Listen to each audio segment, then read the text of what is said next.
Ahora sí. Bueno, nuevamente buenos días a todos. Mi nombre es Patricia Fernández y los voy a acompañar a lo largo de la cursada de Legislación Penal Aplicada 2. Esta materia es continuación de Legislación Penal Aplicada 1 que ustedes estudiaron en el cuatrimestre anterior. ¿Qué es lo que vamos a estudiar a lo largo de este cuatrimestre? Los delitos colectivos. Ustedes en el cuatrimestre anterior estudiaron delitos individuales. ¿Cuál es la diferencia entre un delito individual y un delito colectivo? Que en los delitos individuales, el autor, o sea, el sujeto activo de la conducta delictual, tiene por fin provocarle un daño a una persona o grupo de personas determinados. Es decir, que dirige su voluntad, dirige su acción o su omisión hacia alguien determinado. Mientras que los delitos que vamos a estudiar este cuatrimestre no tienen un sujeto determinado. Ustedes habrán visto que la semana pasada, cuando se publicó la primera clase, trata sobre los delitos contra la seguridad pública. Y cuando hablamos de seguridad pública, hablamos de la seguridad, de la tranquilidad, de la paz social, y eso nos involucra a todos. Es decir, que el sujeto activo de estas conductas no tiene por fin ir sobre una persona X, sino que el daño que él cause le puede llegar a un número indeterminado de personas, ¿sí?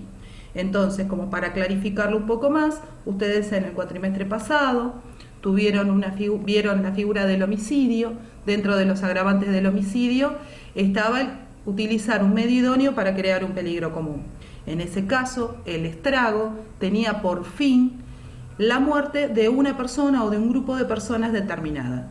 Generalmente se da el ejemplo de querer matar a una persona que viaja en un avión, se pone una bomba en ese avión, pudiendo matar no solo a la persona que era objeto del delito, sino a cualquier persona que se encuentre en ese avión, o si al caer el avión, cualquier persona que recibiera el daño de la caída de ese avión. Mientras que en las figuras que estamos analizando ahora, no está buscando a alguien determinado, no es que quiere matar a Juan Pérez, sino que el daño, el estrago, puede afectar la vida o la salud de cualquier persona, de una persona X, indeterminada. ¿Sí? ¿Logran ver la diferencia entre lo que es un delito individual y un delito colectivo? ¿Sí? Franco me hace que sí con la cabeza. Supongo que Florencia y Jonathan, que son los que veo en cámara, también. O sea, ven esa diferencia. Bueno, eso es lo que nosotros vamos a estudiar a lo largo de este cuatrimestre. Delitos que pueden llegar a un número indeterminado de personas.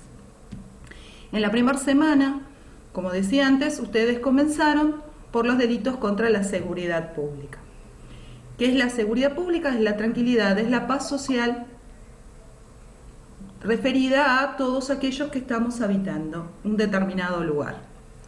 Entonces, el hecho de causar un incendio o de causar cualquier tipo de catástrofe, ¿qué es lo que va a dar como resultado? Que se pierdan bienes y que un número indeterminado de personas puedan llegar a quedar lesionadas o muertas.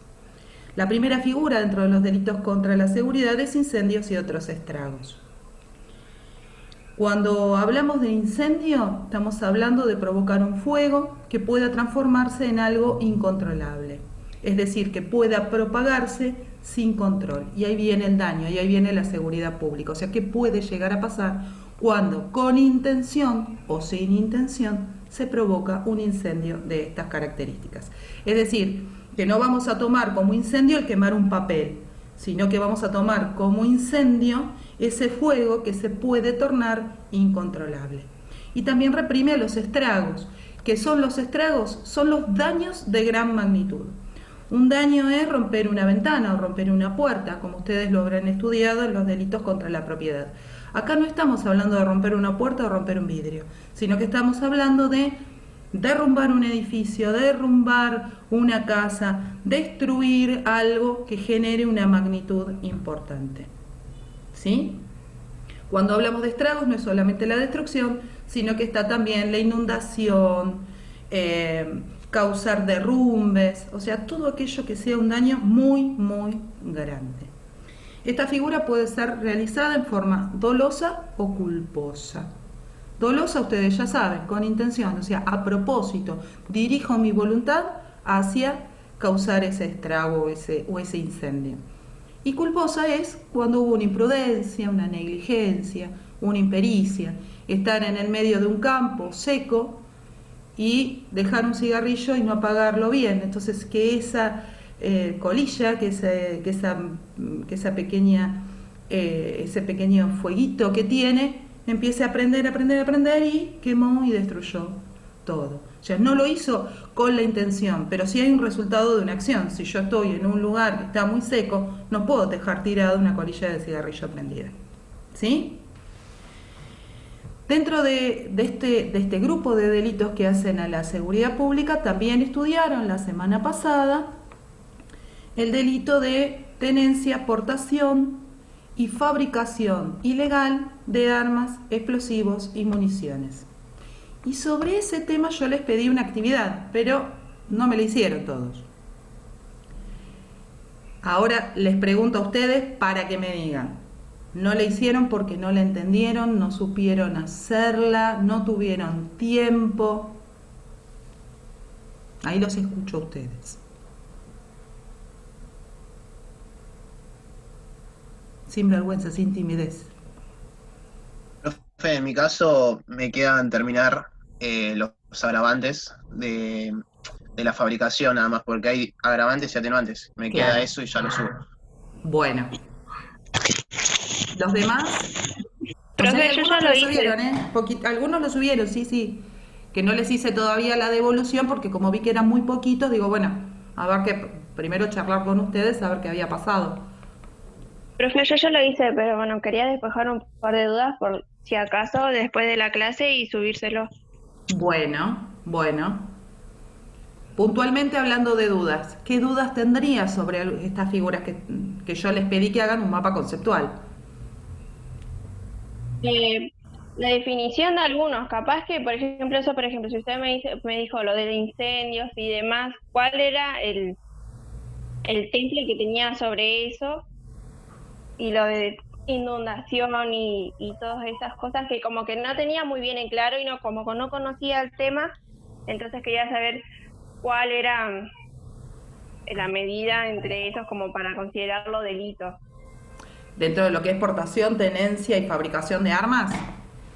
Sí, porque no tengo muy bien en claro cómo se consideraba. Si bien lo leí, quería saber que usted me diga bien qué es realmente cómo se considera hoy en día, hoy no, porque capaz que cuando uno lo lee y después también lo escucha por afuera, no se entiende muy bien. Bueno, bárbaro. Te agradezco, Flor, porque así les puede servir a todos como para ayudarlos a hacer el trabajo.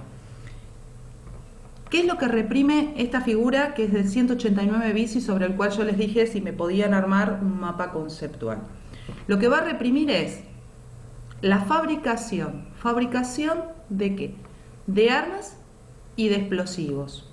Y cuando hablo de explosivos, hablo incluso hasta de explosivos que tengan una magnitud tal como para causar un daño nuclear, o sea, hacer utilización de elementos nucleares que puedan, perdón, cuando miro para acá es porque veo si hay alguno que quiere conectarse. Eh, Les decía, cuando hablo de la utilización de estos elementos tan importantes podrían entrar lo que son las armas químicas, ¿sí? Y las armas nucleares. Cuando hablamos de fabricación puntualmente, ¿qué es? Fabricar es crear algo. ¿Qué es lo que se va a crear acá? ¿Un arma? ¿Un explosivo? ¿O una munición? ¿Y cómo se va a fabricar? Bueno, la ley acá se me abre en dos. Por un lado me habla de los que lo fabriquen con autorización y por otro los que fabriquen sin autorización. Teniendo más pena obviamente los que fabrican sin autorización. ¿Quién es el único habilitado para fabricar armas o explosivos en nuestro país? Fabricaciones militares. ¿Y esto por qué? Por el poder ofensivo que tienen estos elementos. Entonces no puede cualquiera ponerse en su casa, hacer una mezcla química y empezar a armarlos, ¿sí? O agarrar algún elemento como para poder crear un arma. Entonces, las conductas típicas o las conductas punibles son la fabricación ilegal. ¿Qué es ilegal? Es sin estar autorizado, sin que Fabricaciones Militares preste ese consentimiento para que se cree esa arma o ese explosivo o esa munición. ¿Vamos bien hasta acá? Eso se reprime por un lado. Por otro lado, lo que es la fabricación ilegal. Ilegal pero con autorización. Ilegal con autorización sería cuando se alteran los permisos que se tienen para esa fabricación. Supongamos que tenemos autorización para fabricar una pistola. Bueno, las pistolas tienen que tener determinado calidad en los materiales que se utiliza, determinado calibre, determinado largo, una inscripción que nos va a dar el número de serie de esa arma, ¿sí? O sea, una identificación de esa arma, para que el día de mañana aquel que la tenga podemos hacer un seguimiento del uso que le está dando, ¿sí? O si se la roban, las armas tienen un dominio, como puede tener un auto, como puede tener una casa, están registradas, entonces podemos hacer un seguimiento, ver si con esa arma se comete un delito y se lo habían robado, hizo la denuncia, bueno, ya no era él, descartamos en la investigación al dueño real de la cosa por aquel que, vamos a buscar aquel que la sustrajo, ¿sí? Entonces, ¿qué es lo que reprime? Cuando estando autorizado no cumple con las pautas.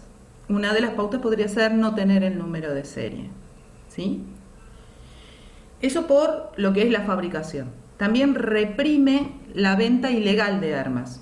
¿Quiénes son los únicos que pueden vender armas? Las armerías habilitadas. Fuera de ellos no pueden. O sea, si nosotros quisiéramos hacer una simple transacción entre uno y otro de un arma, no podríamos. Tendríamos que declarar ese traspaso de dominio, ¿sí? Y eso es en el registro de armas. No podemos pasarlo de uno a otro. Las armas incluso, hasta para pasarlas por herencia también. Cuando alguien hereda un arma, tiene que ir al registro y decir, bueno, esta arma era de fulanito, fulanito se murió, yo soy el heredero, ahora tengo el arma. Entonces tenemos fabricación y tenemos venta. Siempre la ley va a penar con más pena aquel que no tiene autorización para. En este caso va a tener más pena que el que no tiene autorización para realizar la venta de armas y no obstante ello la realiza, ¿sí? Y por otro lado, la ley reprime a la tenencia y a la aportación. ¿Qué es tener un arma? Tener un arma es comprarla, hacer todos los papeles, todos los trámites y poder utilizarla para práctica o para fines deportivos según el tipo de arma. ¿Sí? Esa es la credencial de legítimo usuario, la que nos dan la tenencia y legítimo usuario. Ven que hay dos credenciales. Esto lo tuvieron que haber visto en la materia de armas, se supone, ¿no? Que lo vieron.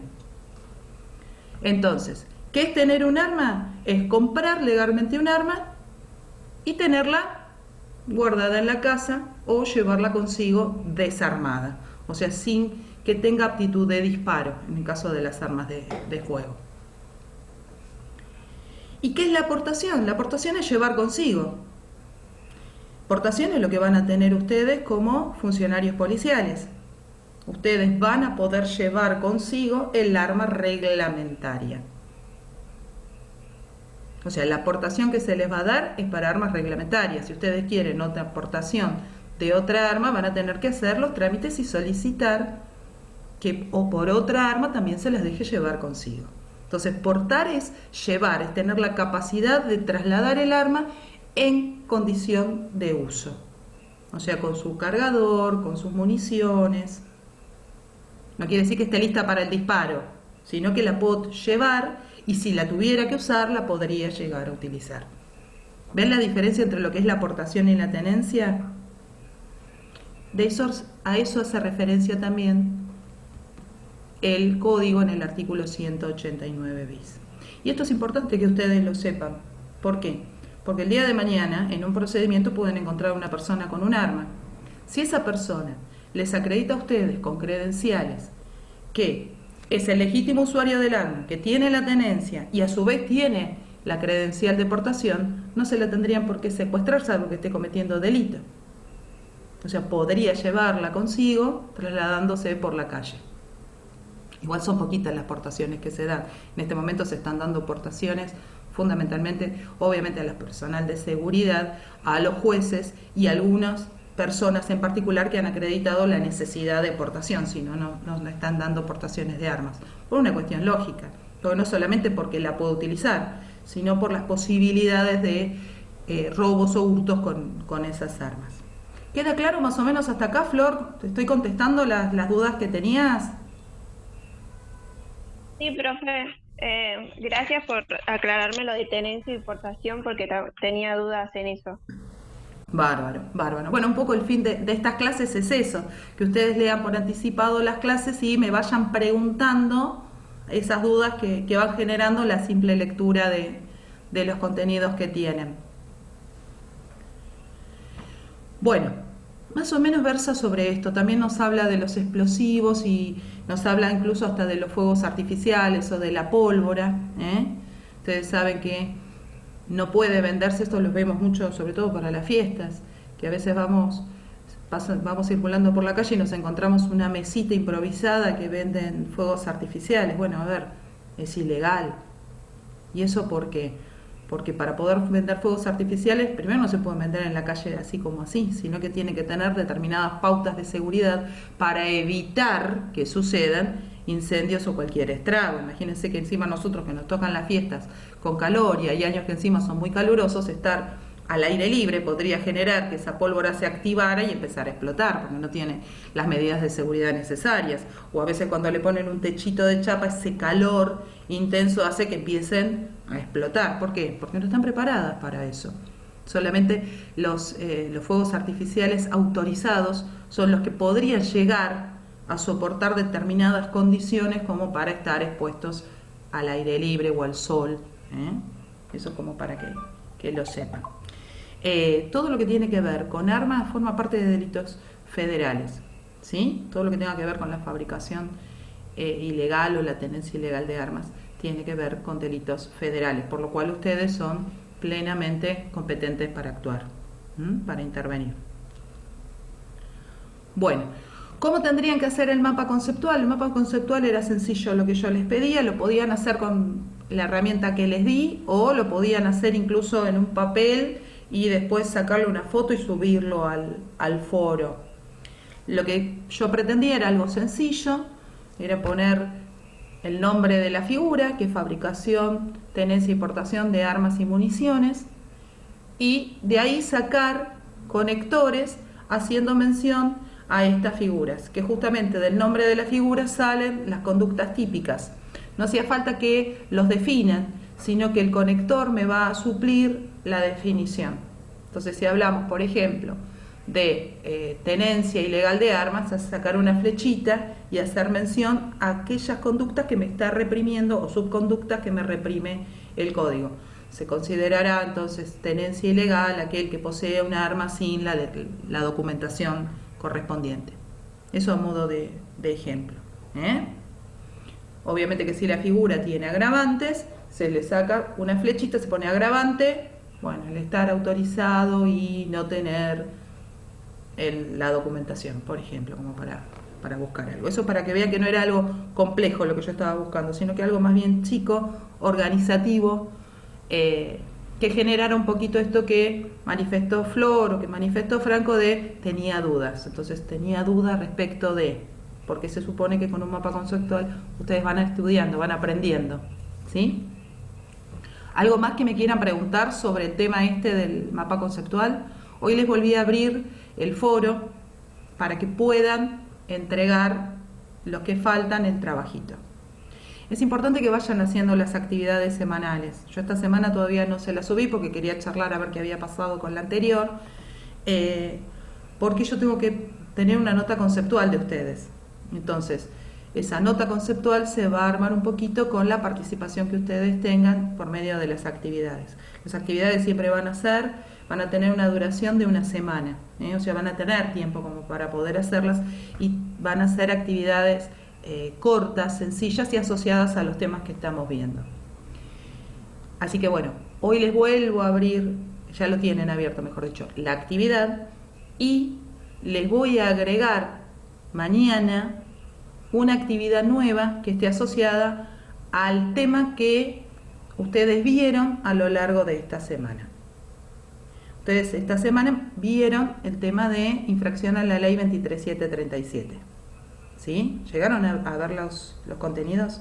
Bueno, entonces va a estar asociado a eso con un condimento más, porque quiero ver a ver qué se acuerdan de lo que vieron en el EPA 1. Entonces lo que van a tener que analizar va a estar asociado a un concurso de delitos. O sea, hay varias figuras que van a encontrar. Aprovecho para comentarles a todos. Aprovecho para comentarles a todos que la metodología que vamos a tener es de actividades semanales asociadas a los trabajitos. La mayoría de las actividades van a ser en foro, y lo hago en foro ¿para qué? Para que ustedes tengan conexión también, que no se pierda en una actividad individual, aislado, sino que ustedes puedan leerse, puedan aportar entre ustedes en el trabajo, incluso hasta se ayuden a la comprensión de los contenidos, porque esto de que no me tengan a mí presente todos los días, por ahí se les complica para ver algunas cosas. Entonces uno va a empezar en forma colaborativa a ir ayudando al otro compañero. Y para cuando estemos viendo los delitos contra la administración pública, ahí los voy a subagrupar, voy a hacer grupos más chiquitos para que trabajen en la wiki. La wiki es una forma de trabajo colaborativa, sería como si yo los tuviera en el aula, sentaditos en círculos, haciendo grupos. Bueno, esa es la metodología de trabajo que van a realizar. ¿Sí? Y después, bueno, saben que tienen el parcial, que ese todavía nos falta unas cuantas semanas. Después les voy a comentar cuando estemos más cerca cuál va a ser la metodología del parcial. Que hasta donde yo tengo entendido no va a ser por opción múltiple, sino que va a ser otro tipo de trabajo que a mí me gusta más que la opción múltiple. Porque el cuatrimestre pasado la opción múltiple a veces puede llegar a dejar alguna duda, algunas cosas que no tienen la posibilidad ustedes de expresarse respecto de lo que comprendieron sobre cada uno de los contenidos. ¿Sí? Y las videoclases que vamos a hacer, la finalidad que tienen es aclarar sobre todo las dudas que ustedes tengan sobre el material de lectura de esa semana. ¿Queda claro? ¿Sí? Bien. Bueno, también vieron la semana pasada, dentro de los delitos contra la seguridad pública, delitos que afectan a la comunicación y al transporte. ¿Sí? Y dentro de estos delitos, que son delitos federales, vimos entorpecimiento tanto de la comunicación como del transporte. Y dentro del transporte no hace mención a cualquier tipo de transporte, porque no me habla sobre un colectivo, sobre un camión o sobre un auto. Me está hablando sobre los ferrocarriles. Y es por eso que ustedes tienen injerencia directa en ferrocarriles. ¿Sí? Policía Federal trabaja en cualquier delito que pueda suceder en las vías o en el andén. ¿Sí? A veces lo comparte con Gendarmería, ahora vieron que está un poquito como más ampliadas las jurisdicciones. Entonces, ¿cuál es el delito fundamental acá?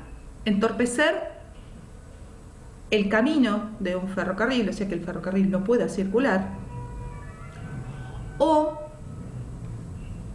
provocar la posibilidad, cierta o no, o sea que nos deja la potencialidad de que esa formación descarrile.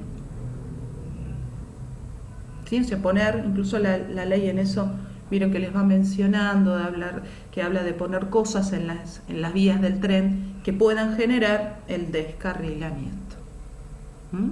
Esto atenta contra la seguridad pública, porque piensen ustedes la desgracia de que un tren descarrile. ¿Cuánta gente puede morir o puede quedar lesionada? Obviamente que siempre que hablamos de muerte o de lesiones son agravantes de todas las figuras que estamos viendo hasta ahora.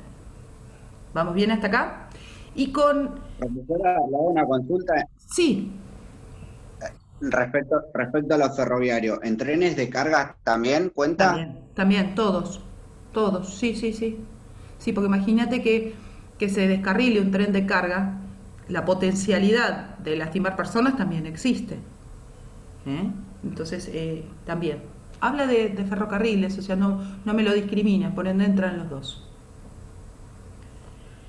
Y respecto de las comunicaciones, el código nos habla de los telégrafos, ¿sí? Porque es la comunicación que tiene un tren, todavía se mantiene la comunicación por medio del telégrafo. Esto no es excluyente de cualquier otro tipo de comunicación, o sea que hoy podría entrar la comunicación telefónica, por internet, o sea, está ampliado lo que tiene que ver con comunicaciones.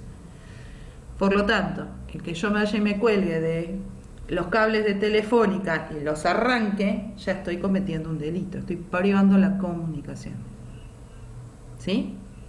Digo Telefónica, Telecom o la compañía que a ustedes se les ocurra. ¿Vamos bien hasta acá?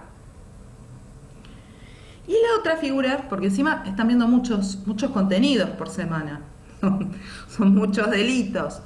La otra figura que empezaron a ver la semana pasada son los delitos contra la salud pública.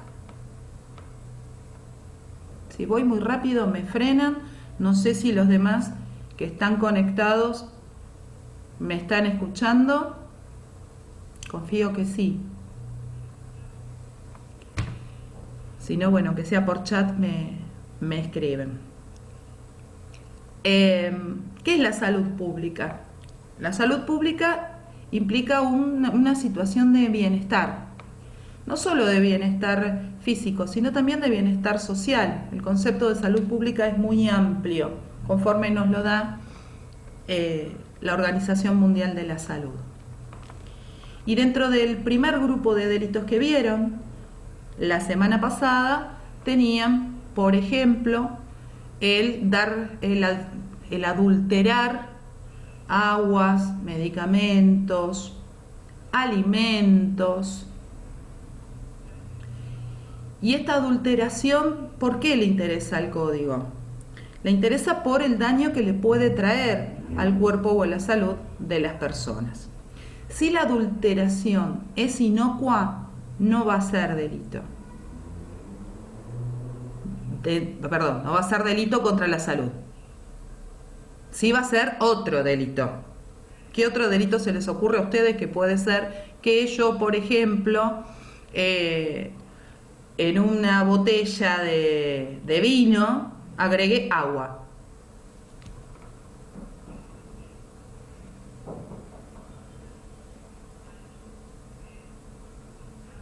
Se quedaron pensando. Como dijo profe, no la escuché, perdón. No me escuchan. Bueno, lo repito. ¿Qué delito es que yo en una botella de vino, supongamos media botella de vino, completa con vino, le agregue para completarla agua?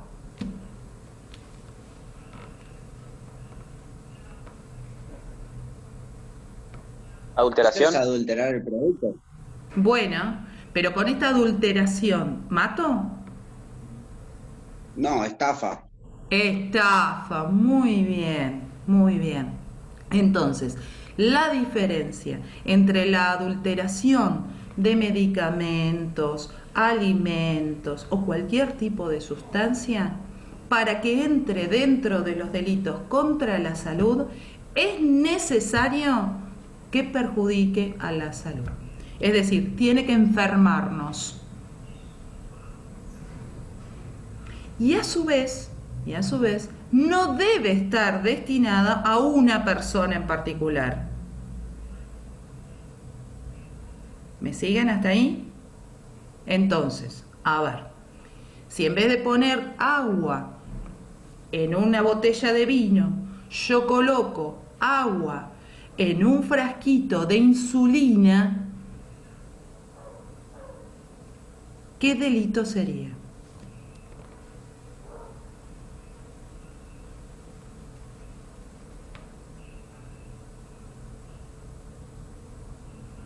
Piensa.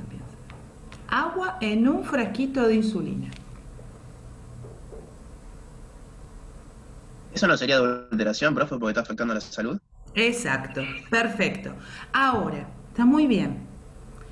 si el frasquito de insulina, al cual yo lo reemplazo la insulina por agua, ese frasquito de insulina que utiliza mi hermana, a la cual yo no quiero nada, ¿qué delito es? Homicidio. Eso sí muere. Y si no, Envenenamiento. Sí. Envenenamiento.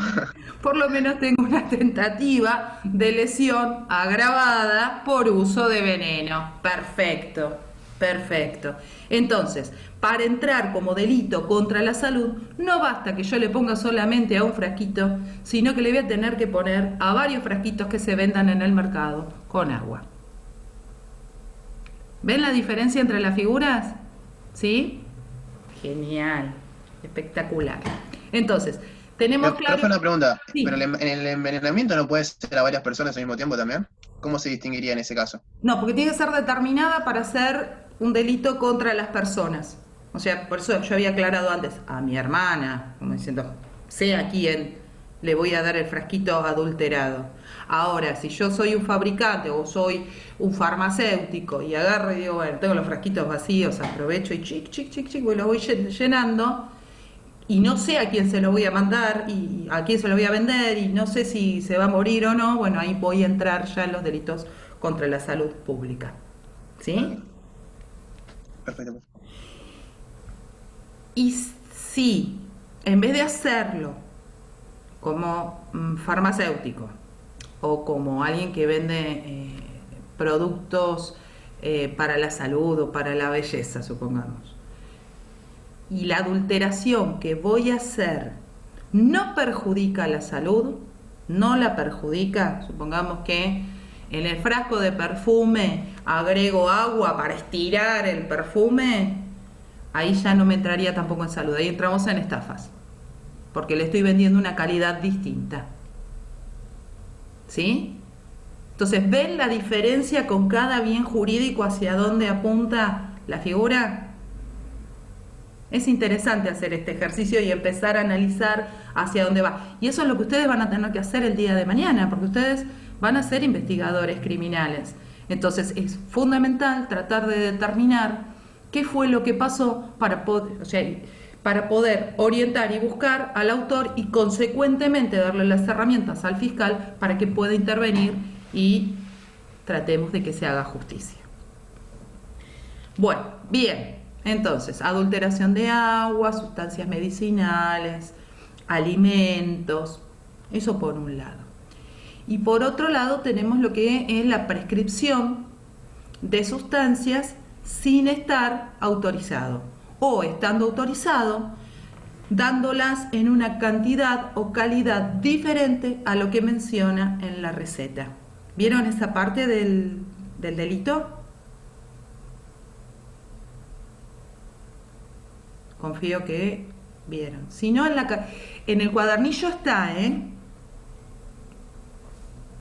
Entonces, acá ya el sujeto activo está individualizado y está perfectamente determinado. No puede ser cualquier sujeto activo. Estamos hablando de que solo podrán cometer este delito las personas que están autorizadas a la venta de este tipo de sustancias. ¿Sí? Hablamos de aquel que tiene permiso para la venta de medicamentos. No vamos a decir farmacéutico, porque farmacéutico es una profesión. Entraría cualquiera que trabaje en un establecimiento donde se puedan vender estas sustancias. ¿Y qué es lo que va a hacer? La va a entregar en una cantidad o calidad diferente de lo que indica la receta. ¿Sí?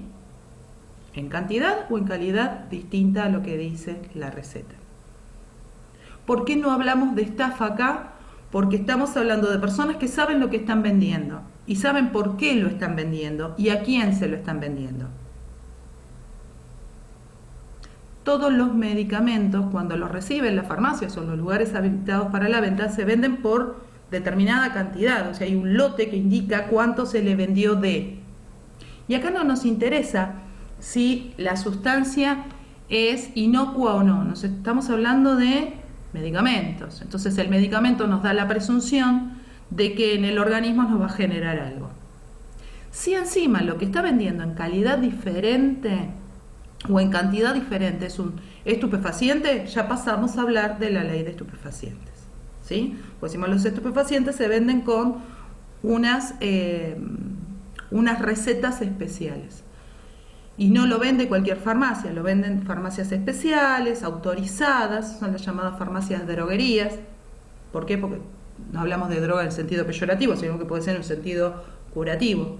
Hay estupefacientes que sirven para ayudar o mejorar la calidad de las personas, que la debe indicar un médico, que debe el médico indicarlo con una receta especial, y que esas recetas, que son generalmente por triplicado o cuatriplicado, queda registro de quién la recibió, quién la vendió y quién la recibió en el Ministerio de Salud de la Nación. O sea, miren cuán importante es por el tipo de sustancia que se está trabajando, ¿sí?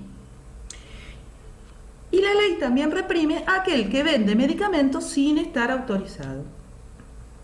Esa es otra de las conductas típicas, la venta de medicamentos sin permiso. ¿Qué es lo que entendemos por la ley? Que solo podrían vender medicamentos las personas habilitadas. En general hablamos de farmacia. O sea que en el kiosquito de la esquina no podríamos comprarle una vallaspirina, porque la vallaspirina es un medicamento, aunque sea de venta libre, pero es un medicamento. Entonces, el kiosco no podría, o mejor dicho, no debería vender ningún tipo de medicación, aunque es común, de práctica común, ¿no? Que vamos y nos encontramos con esas cosas. ¿Hasta acá vamos bien? Y la última parte de este primer grupo de delitos contra la salud, lo que reprimen es a otro sujeto activo determinado, que son los médicos. ¿Y qué es lo que reprime del médico? Cuando un médico, o sea, una persona que está habilitada en el arte de curar, realiza promesas sobre curación, o una curación mágica sobre una determinada enfermedad, ya sea con la prescripción de algún medicamento o no. Entonces, tómate esto 3 veces al día. Tuvimos un caso cuando empezó el tema de la pandemia que estamos atravesando, de un médico que en forma pública decía: vengan a mi consultorio, tengo esta medicación que el que la toma no tiene problemas con el COVID, no se va a contagiar de COVID o se va a curar de COVID. Eso no se puede hacer, ¿sí? ¿Por qué? Porque es un engaño, pero no lo podemos poner como estafa. ¿Y por qué no lo podemos poner como estafa? Porque afecta a la salud, ¿sí? ¿Y cuál es el fundamento de esta figura? El fundamento de esta figura es que aquel que recurre al médico confía. O sea, si yo voy a un médico es porque estoy confiando de que lo que me va a dar o lo que me está diciendo es verdad. ¿Se entiende? De hecho, ningún médico, aunque sea un resfrío, nos puede decir: quédate tranquilo, no vas a tener ninguna secuela, vas a estar curado, de acá a una semana no tenés nada. Lo que puede decir es: mirá, por lo que hasta donde nosotros sabemos, en poco tiempo te curás, normalmente la gente se cura, pero no me puedo hacer una promesa directa de cura. ¿Sí? ¿Queda claro? Hágame así. Ahí está. Bueno, sujeto activo de este delito únicamente puede ser un médico. ¿Cualquier médico? No, cualquier médico que tenga habilitación para el arte de curar, es decir, que esté matriculado. Si tiene el título de médico pero nunca se matriculó, no está habilitado para el arte de curar. ¿Sí? Y finalmente, dentro de este grupo de delitos tenemos a lo que se considera curanderismo o charlatanismo. En este caso son personas que no han estudiado nada que tenga que ver con el arte de curar, es decir, que no son médicos, no son enfermeros, no son paramédicos, y que realizan prescripciones o curas. Es los llamados curanderos. ¿Sí? Habrán escuchado hablar de los curanderos. con algunas, Sí, en Corrientes hay mucho. con algunos padecimientos, ¿no? Que la culebrilla y cosas así. Que Con la la cinta, gente profe. va, ¿cómo? Con la cinta. Con la cinta para el empacho. Ese, digamos, Claro. que dentro de todo es bastante inocuo, porque hace como que reza. En realidad lo que tendría que hacer la persona es tratar de comer menos, hacer una buena dieta y se va a curar. Pero bueno, está o el mal de ojo, o ya se meten en cosas más complicadas, como es el tema que les decía antes de la culebrilla. La culebrilla es un resabio de la varicela. Entonces lo ideal sería que sea un médico el que intervenga. No es que es un bichito que se mete. Es vieron que dicen que cuando se juntan la cabeza y la parte final del cuerpo, la persona se muere. No, a ver, es el herpes de Zoster. Y se cura como se cura cualquier varicela. O sea, yendo a un médico se curarían igual. Pero bueno, hay Igual vaya a decirle eso a una curandera de Corrientes, profe. La matan. me va a mirar mal, ¿no? Sí, le van a hacer un payé, le van a Me, maldecir ahí. me va a hacer un mal de ojo. Claro. Acá en Buenos Aires también hay, ¿eh? También hay. Pero acá es magia negra lo que hay, no es Ah, eso es tanto otra allá. cosa. Eso es otra cosa. Claro. En Corrientes lo que hay es curandera que te dan hierbas naturales, como cerboldo, manzanilla, que son gente que vienen de la otra época, digamos. Claro. A ver, un yuyo que ustedes quieran tomar y Claro, es eso. ponele. Pero que no les prometa que con eso se curan. Sepan que hay que ir al médico para curarse. Eso es lo más importante. ¿Sí? Bueno, bien. Profe, en caso del curandero, Sí. si da, como dice usted ahí, algún té mágico de esos y la persona muere, ¿cómo Homicidio. es un Exactamente. homicidio? Muy bien, es un homicida. Es un homicida. Perfecto. Es más, ahí podríamos tener hasta un concurso hermoso de delitos. Porque como busca una ganancia, a ver, no directamente les dice, pagame tanto, si puede colaborar con algo. A ver, estamos entrando hasta también en la estafa, podríamos buscar el concurso de delitos. Bueno, hasta acá es donde ustedes vieron en la primera semana, ¿sí? Algo que quieran preguntar, algo que quieran acotar.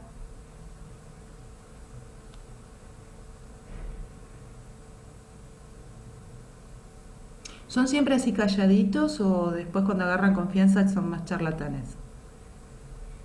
No, no. Mucho no tuvimos igual contacto entre nosotros, profe, pero no somos así. Además falta mucha gente que está de guardia también. También, sí. Somos como un aula de rejunte, profe. ¿Cómo? No te escucho. Somos como un rejunte de aulas, profe. Ah, segundo séptima quedó así como que vinieron Sí, de distintos mitad y, primeros. mitad No y tuvimos ni mitad de tiempo de aula conocernos. y solamente estuvimos muy poco tiempo en la escuela, así que no hubo tiempo De de socializar. Bueno, en el aula. Igual tampoco tuvimos muchas clases virtuales, profe, en el primer cuatrimestre. claro, porque no Sí. estaba la condición de la clase a distancia. Vamos a hacer una cosa, voy a parar la grabación, ¿sí? Y seguimos charlando. Antes de cerrar la grabación, mañana tenemos de vuelta a clase a las 9 de la mañana. Eso para que nos quede grabado.